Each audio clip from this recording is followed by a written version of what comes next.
Assalamualaikum warahmatullahi wabarakatuh. Perkenalkan, nama saya Fatimah Zahra Nusrat dari 10 TKJ 2 ini menjelaskan materi tentang kekejaman penjajahan di Indonesia. Kekejaman Jepang di Indonesia. Kedatangan Jepang ke Indonesia pada tahun 1942 berpengaruh besar. Dalam artian yang baik dan buruk, dampak baiknya mereka berhasil mengusir Belanda yang telah menduduki Indonesia selama 3 abad. Namun, kabar buruknya, Jepang memiliki cara tersendiri untuk menjajah bangsa kita. Walaupun masa pendudukan Jepang relatif singkat, yakni 3,5 tahun, mereka berhasil mengubah mimpi buruk menjadi nyata. Pemerintah dan tentara Jepang memimpin dengan begitu kejam dan merenggut banyak hal. Padahal mereka mengaku akan memberikan kemerdekaan di awal kedatangannya.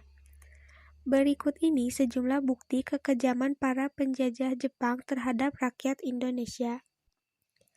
Pertama, membuat rakyat Indonesia hidup secara tak manusiawi. Para penjajah Jepang memiliki cara yang licik untuk mengelabui rakyat Indonesia. Mereka datang mengaku sebagai saudara tua bangsa kita untuk mendapatkan simpati. Tak hanya itu, janji kemerdekaan juga digemborkan di awal kedatangan, sehingga rakyat mempercayainya. Namun ternyata, semua kebaikan itu hanya berlangsung dalam waktu yang singkat.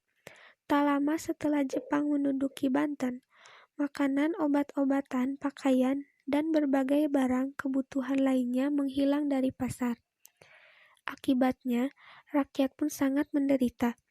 Mereka terpaksa makan seadanya dan mengenakan karung goni sebagai alat penutup tubuh.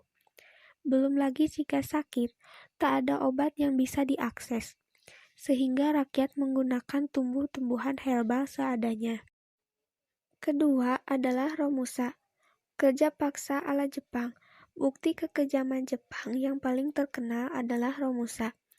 Mereka memaksa rakyat, terutama para petani, untuk mengerjakan berbagai hal, mulai dari terjun ke medan perang, membangun berbagai benteng, penjara, dan lain sebagainya. Para pekerja Romusa direkrut dengan paksa.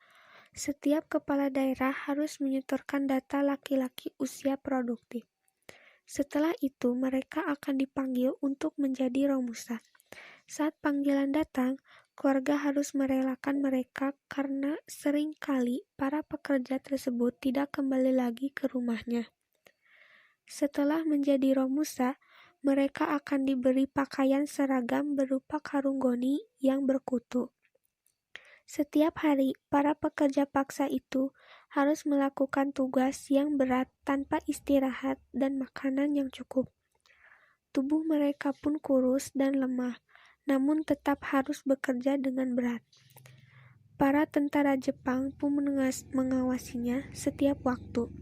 Cambuk, pentungan logam, dan berbagai senjata siap untuk diayunkan kapan saja ketika ada Romusa yang melawan, berusaha melarikan diri, atau mencuri waktu istirahat. Yang ketiga adalah membangun penjara-penjara yang tidak manusiawi. Jepang juga terkenal dengan penjara-penjaranya yang tak kenal ampun dan tidak manusiawi. Salah satu contohnya adalah penjara bawah tanah yang ada di Lawang Sewu, Semarang, Jawa Tengah. Bangunan tersebut awalnya dibuat oleh pemerintah Belanda untuk kantor kereta api. Namun saat Jepang menguasai Indonesia, ia dialihfungsikan menjadi penjara. Terdapat dua macam penjara yang terkenal di Lawang Sewu, yakni penjara jongkok dan berdiri. Penjara jongkok dibuat seperti bak dengan tinggi 50 cm. Para tahanan harus jongkok di dalamnya.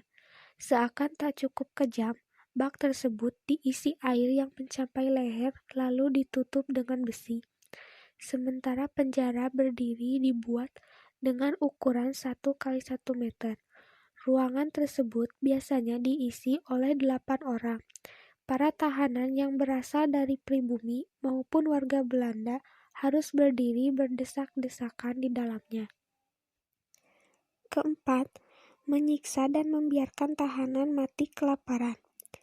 Seakan penjara yang dibuatnya tak cukup menyiksa, para penjajah Jepang juga terkenal sering membiarkan tahanannya mati kelaparan. Para sipir dengan sengaja tidak memberikan makanan kepada tahanan selama berhari-hari. Ketika diberi pun, makanan tersebut tidak cukup untuk memenuhi nutrisi yang diperlukan. Ini terjadi karena penjajah Jepang menganggap penjara adalah tempat untuk menyiksa, bukan hanya menahan. Maka tak heran jika banyak tahanan yang mati sebelum dieksekusi. Belum lagi, tahanan juga sering mendapatkan siksaan dari Kempeitai, polisi militer Jepang yang sangat sadis. Mereka tak ragu mengeluarkan berbagai metode untuk menyiksa orang, mulai dari mencambuk, menggantung tubuh secara terbalik, memukul dengan pentungan logam, dan lain sebagainya.